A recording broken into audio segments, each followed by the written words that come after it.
On dit parfois que la data est le pétrole du XXIe siècle. Mais à la différence du pétrole, les gisements de données sont en croissance continue et même exponentielle. 90% des données disponibles aujourd'hui ont été produites dans les 24 derniers mois par nos smartphones, nos ordinateurs et tous les capteurs connectés qui se multiplient dans nos voitures, dans nos logements et dans les villes où nous habitons. Pour traiter cette avalanche de données, les entreprises ont recours aux techniques de ce qu'on appelle le machine learning.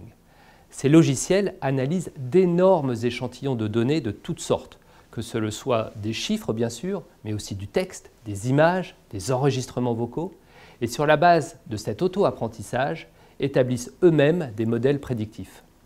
Ces logiciels informatiques disposent enfin d'interfaces en langage naturel, ce qui amène effectivement à utiliser le terme d'intelligence artificielle.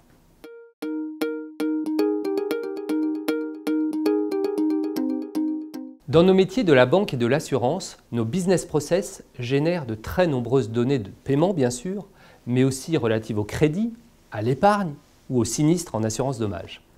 Ces données peuvent par ailleurs être complétées par des données clients, comme notamment les empreintes numériques qu'ils laissent sur nos sites web ou nos applications mobiles lorsqu'ils font des recherches ou des simulations, et également par des données externes que nous pouvons acquérir.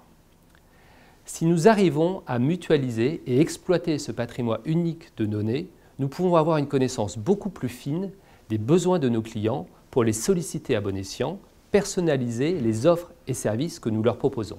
Et enfin, rendre plus efficaces nos processus majeurs comme l'octroi de crédit ou la prévention de la fraude.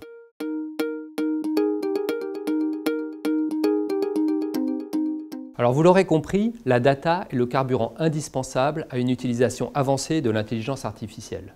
Le premier enjeu est donc de disposer de données fiables et aussi structurées que possible.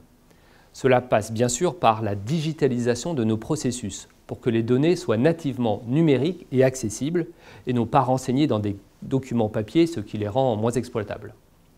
Cela passe également par les travaux pilotés par le Data Management Office et déployés dans les établissements par les filières data et digital sur l'établissement des référentiels et les actions de mise en qualité des données. Mais bien sûr, cela concerne l'ensemble des salariés en contact avec nos clients pour recueillir les informations et renseigner nos systèmes. Le deuxième enjeu est la mise en œuvre raisonnée de ces modèles depuis leur élaboration par les experts de nos équipes digitales, informatiques et marketing, à leur déploiement et utilisation dans les établissements. Cette appropriation par les équipes terrain est donc clé pour accompagner la transformation nécessaire de nos métiers vers plus de conseils personnalisés et à haute valeur ajoutée en tirant parti des analyses fournies aux conseillers par le Big Data et le Machine Learning.